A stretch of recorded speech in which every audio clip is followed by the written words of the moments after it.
Pencurian sepeda motor di parkiran terjadi di Jalan Karya Timur, Kota Malang. Aksi pelaku saat membawa kabur sepeda motor yang mereka curi terekam kamera pengintai atau CCTV milik warga sekitar.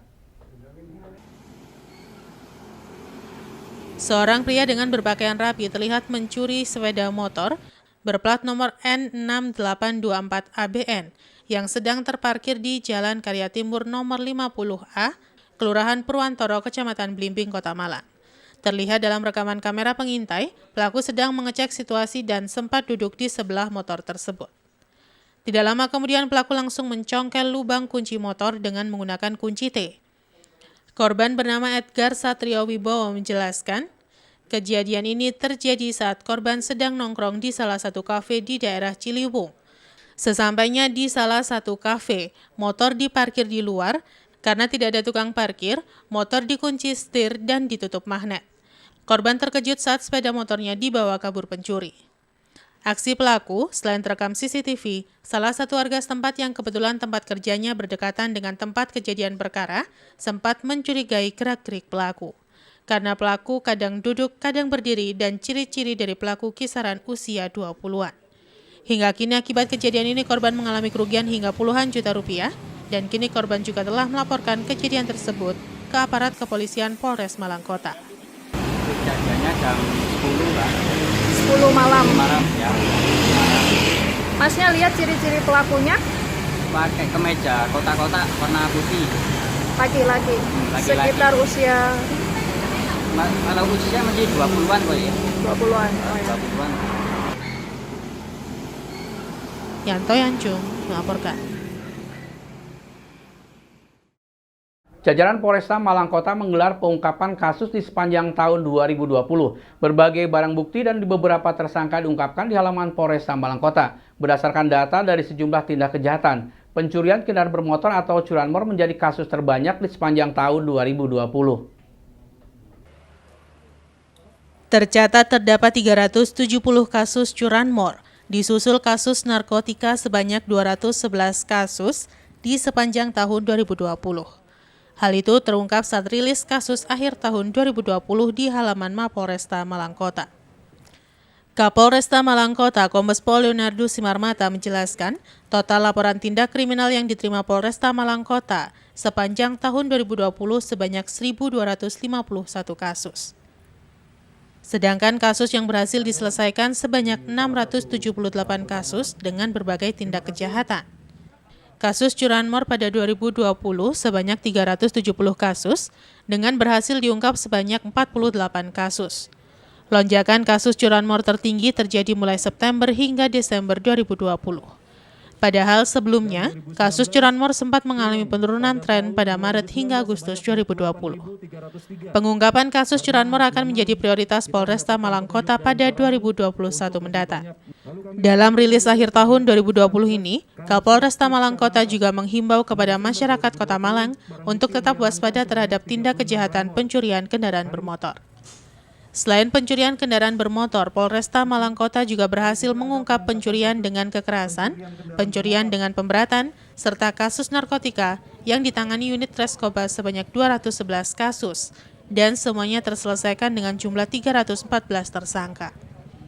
Adapun barang bukti yang diamankan dari kinerja anggotanya selama 2020, antara lain ganja seberat 64.931,95 gram, sabu-sabu seberat 6.956,93 gram, ekstasi sebanyak 5.018 butir, pil double L sebanyak 1.162.261 butir, dan pil Happy Five sebanyak 137 butir. Kami mengawali dari situasi Kamtibmas dari jajaran reserse bahwa crime total di tahun 2020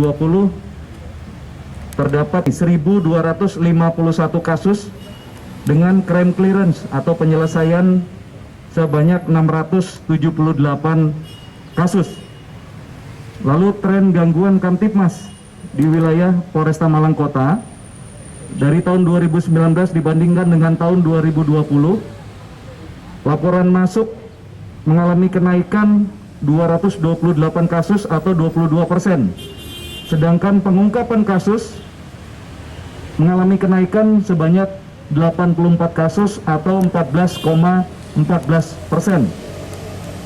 Curanmor tahun 2020 sebanyak 370 kasus dengan pengungkapan sebanyak 48 kasus.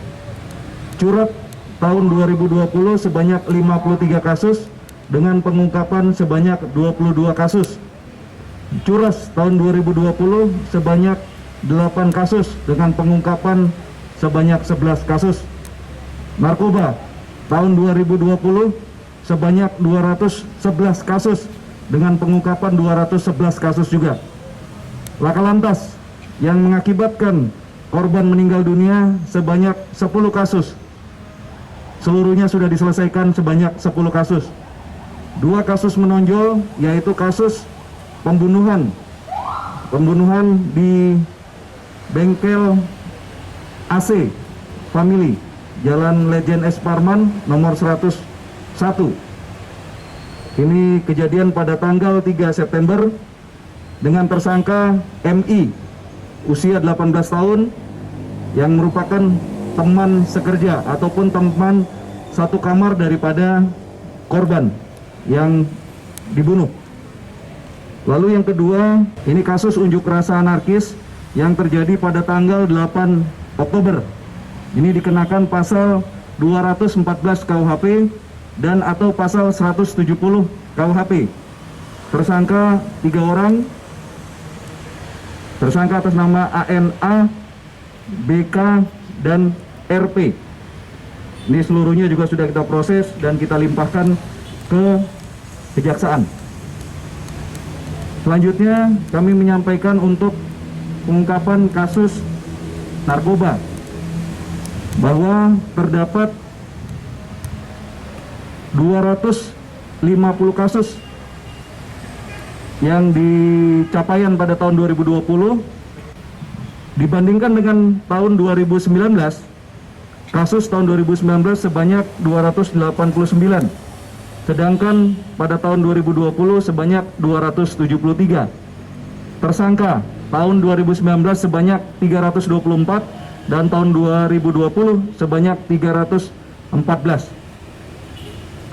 Ini terbanyak adalah kasus narkotika.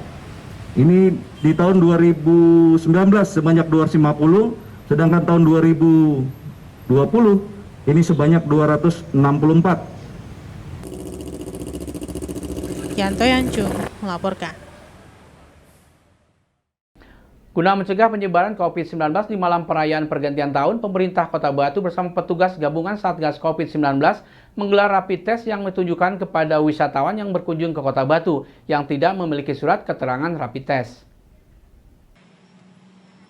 Forum Pimpinan Daerah Kota Batu, Dandim 0818, Kapolres Batu, Ketua DPRD dan Kejaksaan, bersama petugas gabungan dari TNI, Polri, Satpol PP, dan BPBD Kota Batu, menggelar rapid test untuk warga masyarakat asal luar Kota Batu yang tidak memiliki surat keterangan rapid test non-reaktif. Satu persatu kendaraan yang melintas menuju Kota Batu dengan plat nomor luar Malang Raya diperiksa petugas di perbatasan pintu masuk Kota Batu, yakni di Simpang 3 Pendem dan Jalan Raya Pandan Rejo. Dalam pemeriksaan, petugas meminta para pengendara maupun penumpang asal luar Kota Batu untuk menunjukkan surat keterangan rapid test non-reaktif. Jika ketahuan bagi pengendara maupun penumpang mobil yang akan berlibur ke Kota Batu tidak bisa menunjukkan surat keterangan rapid test yang hasilnya non-reaktif, langsung dilakukan rapid antibody. Salah satu pengunjung asal Sumeneb, Madura yang ketahuan tidak memiliki surat keterangan rapid test saat akan berlibur ke Kota Batu, langsung dirapid test oleh petugas. Sumeneb. Mau kemana? Mau ke Mbak. Tadi kenapa kok dirapid? Nggak bawa surat sehat keterangan itu. gitu. Iya. Tapi sekarang dirapid ya? Ya. Mau tujuannya apa sih, Mbak? Kenapa? Mau berlibur atau gimana? Berlibur. Berlibur ke Batu ya? Untuk antisipasi lolosnya wisatawan dari pemeriksaan petugas, pemerintah Kota Batu mendirikan 2 titik pos pemeriksaan di pintu masuk Kota Batu. Pemeriksaan surat keterangan rapid test tersebut di Pos Pam Simpang 3 Pendem dan pintu masuk wilayah utara. Pemeriksaan surat keterangan rapid test bagi warga masyarakat asal luar Kota Malang Raya dilakukan di Jalan Raya Pandanrejo, Kecamatan Bumiaji, Kota Batu. Wali Kota Batu menjelaskan tujuan pengetatan aktivitas warga masyarakat di malam perayaan pergantian tahun ini untuk mengurangi atau mencegah penyebaran COVID-19 di Kota Batu yang diakibatkan kerumunan warga. Selain itu, juga menghindari munculnya klaster baru penyebaran COVID-19 ataupun virus corona varian baru. Sementara pemeriksaan warga masyarakat dari luar Malang Raya yang akan berkunjung ke Kota Batu dilakukan oleh petugas gabungan dari Satuan Tugas COVID-19. Dan pemberlakuan rapid test bagi warga masyarakat yang tidak memiliki surat keterangan non-reaktif dilakukan secara random pada masing-masing pos pemeriksaan. Hari ini kita pasang 2 titik, dipendem sama di sini pintu masuk yang ramai. Mudah-mudahan satu, masyarakat taat akan protokol kesehatan biar nggak dicegat. 2, membawa surat rapid test. Yang ketiga, yang kesini semua sehat walafiat. Ya. Rapid antigen atau antibody? Yang kita random di sini ini rapid antibody. Berapa yang disediakan tuh untuk rapidnya? Masing-masing 100 lah kira-kira kita random ya. Yanto Yanjung melaporkan. Terima kasih Anda masih bersama kami Info 7 Malang Raya. Sejak difungsikannya jembatan baru Kedung Kandang kemarin, kondisi Jalan Raya Gadang yang biasanya terlihat padat kendaraan kini lancar dan cenderung lenggang. Kendaraan besar hanya 1-2 yang melintas dan didominasi roda 4 serta roda 2. Beginilah pemandangan yang terlihat di Jalan Raya Gadang, Kota Malang. Menjelang pergantian tahun, kondisi jalan terlihat lancar dan tidak ada kepadatan kendaraan, berbeda dengan beberapa hari sebelumnya. Hal ini terjadi karena sudah difungsikannya jembatan baru Kedung Kandang, sehingga arus menjadi terurai dengan sebagian memilih melintasi jembatan baru Kedung Kandang, termasuk kendaraan besar. Di Jalan Raya Gadang, mulai dari perempatan sampai dengan menjelang pintu perlintasan kereta api, yang biasanya padat dan antrian kendaraan terjadi, kini cenderung lengang. Menurut salah seorang warga menjelaskan, perubahan kondisi jalan dan arus kendaraan yang melintas ini membuat kawasan lebih nyaman. Hanya aspal jalan di pintu masuk jalan layang perlu perbaikan. Di Jalan Raya Maijen Sungkono sampai pertigaan jembatan Kedung Kandang, arus kendaraan juga terlihat sangat lancar. Hanya kepadatan arus kendaraan terjadi di pertigaan jalan, baik dari arah Jalan Muharto yang akan menuju ke arah Jalan Maijen Sungkono maupun ke arah Ki Ageng Kripik. Arus mulai sepi Pak ya? Mulai sepi, mulai kemarin. Sekarang ini lancar-lancar aja, nggak ada macet lah. Macet Pak. Ya. Berarti yang kendaraan besar banyak yang ya? Ya lewat jalur mana itu namanya? Ya. Timur ya, Bumi Ayu. Iya. Bumi Ayu. Bumi Ayu. Jadi sekarang sudah lagi ya, sudah panjang. Nggak ada macet lah. Yang besar juga ada 1-2 yang lewat Pak ya? Mungkin yang mau bongkar muatan di daerah Gadang sini. Iya. Iya. Biasanya kan padat betul Pak ya? Oh, jam begini macet. Sampai biasanya? Ya, tiap hari pokoknya mulai pagi udah macet sampai sore, apalagi jam pulang kerja macet Ya. ya. Ya. Sekarang tahun baru, menjelang tahun baru. Nggak ada macet. Nggak ada macetnya Pak ya? Ya. Lancar. Oke. Iwan Hikmawan melaporkan. Memanfaatkan momentum menjelang malam pergantian tahun, penjual jagung manis dadakan bermunculan di pinggir jalan. Berbeda dengan beberapa tahun sebelumnya, kini penjual jagung dadakan di sepanjang Jalan Raya Lawang terlihat lebih sedikit dibandingkan pada tahun yang lalu. Para penjual jagung manis dadakan ini bermunculan setiap tahun, memanfaatkan momentum menjelang malam pergantian tahun. Para penjual jagung manis dadakan ini terlihat di sepanjang Jalan Raya Lawang dan Singosari, Kabupaten Malang. Berbeda dengan tahun lalu, akibat masih pandemi COVID-19, jumlah penjual jagung ini terlihat tidak seramai tahun lalu, dan kini hanya beberapa saja yang masih berjualan di pinggir jalan.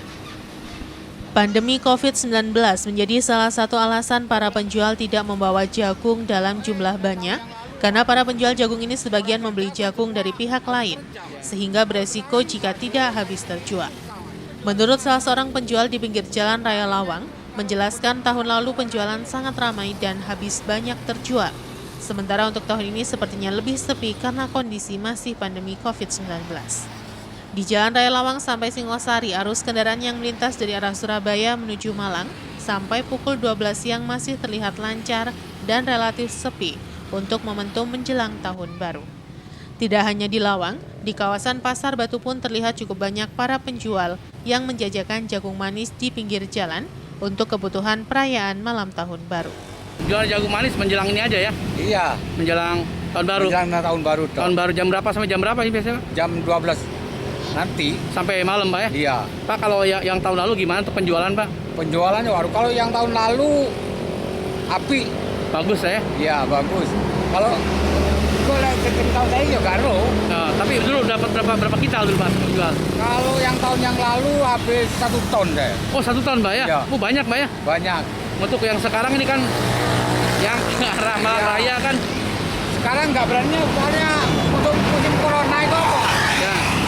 Kalau nggak corona saya berani 1 ton. Soalnya kan kebijakan masuk Malang Raya juga dibatasi juga kalau malam tahun baru Pak ya. Iya, iya. Harapannya Pak sebagai warga masyarakat seperti apa nih Pak? Ya apa masuk ibu bola ekonomi kayak iki bingung ya. Ya wis apa sing ane ya didol ae. Apa motor-motore sing ngangsur ae. Oh gitu Wis Pak ya. opo ae sing didol. Iwan Hikmawan melaporkan. Terima kasih Anda masih bersama kami Info 7 Malang Raya untuk memberikan informasi kepada masyarakat terkait dengan upaya Direktorat Jenderal Bea Cukai Jatim 2 dalam melaksanakan tugas dan fungsi serta capaian kinerja Kantor Wilayah Direktorat Jenderal Bea Cukai Jawa Timur 2 tahun 2020 dilaksanakan kegiatan pers gathering dengan jajaran media secara daring dan tatap muka. Kegiatan pers gathering ini dihadiri oleh Kakanwil Bea Cukai Jatim 2 Untarto Wibowo beserta jajaran secara tatap muka dan daring dengan berbagai media dari 18 kabupaten dan 5 kota di Jawa Timur di lingkungan Kanwil DJBC Jatim 2. Acara diawali dengan penayangan profil DJBC Jatim 2 dan dilanjutkan dengan pembacaan doa. Dalam paparannya terkait dengan capaian kinerja Kanwil DJBC Jatim 2, Kepala Kanwil DJBC Jatim 2 Untarto Wibowo menjelaskan, di tengah kondisi pandemi tahun 2020 ini, Kanwil DJBC Jatim 2 berhasil melampaui target penerimaan negara yang telah ditetapkan, yaitu sebesar 49 triliun 773 miliar, lebih dari target 47 triliun 241 miliar lebih, atau mencapai 105,36%. Tidak hanya itu, upaya penindakan dan pengawasan terhadap barang ilegal terkait barang kena cukai dan non-BKC selama tahun 2020 berhasil mengamankan potensi kerugian negara sebesar 13 miliar 700 juta lebih, dengan perkiraan nilai barang sebesar 33 miliar 93 juta lebih. Untuk tren penindakan barang kena cukai sampai 30 Desember, berhasil mengamankan 27.851.300 batang rokok, 427.895 gram tembakau iris, dan barang lainnya. Selain tindakan represif berupa operasi gempur rokok ilegal untuk menurunkan tingkat peredaran rokok ilegal dan meningkatkan kesadaran masyarakat, Kanwil DJBC Jatim 2 melakukan kerjasama dengan berbagai pihak, diantaranya dengan Direktorat Jenderal Pajak dan PLN. Acara dilanjutkan dengan sesi tanya-jawab upaya DJBC Jatim 2 terkait capaian kinerja tahun 2020 dan target di tahun 2021, serta komitmen untuk terus melindungi masyarakat dan peredaran barang ilegal, serta memulihkan ekonomi nasional. Direktorat Jenderal Bea dan Cukai menyiapkan program relaksasi dan kemudahan prosedural maupun fiskal untuk mendorong kinerja ekspor mendukung pertumbuhan ekonomi, di antaranya memfasilitasi perusahaan daerah untuk ekspor ke Timur Tengah, pengalihan potensi rintisan kawasan berikat hortikultura di Blitar dan Bondowoso, serta pembentukan klinik ekspor. Pemerintah sudah memutuskan bahwa terdapat kenaikan tarif cukai di tahun 2021 nanti yang insya Allah mulai berlaku tanggal 1 Februari. Dan kenaikan itu bervariasi, mulai dari yang tertinggi sampai kemudian sampai ke golongan 2. Tetapi alhamdulillah untuk yang golongan 3 sigaret kretek tangan itu tidak mengalami kenaikan. Jadi masih seperti tarif yang lalu. Ini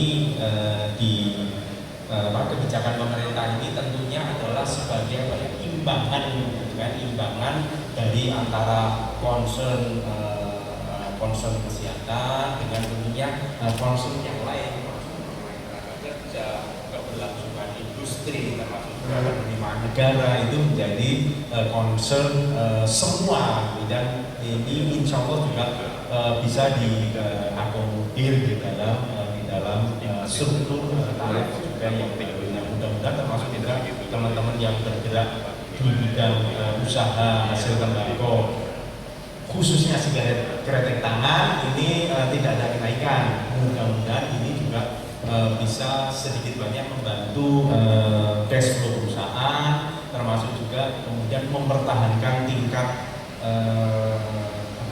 tenaga kerja. Iwan Dikmawan melaporkan.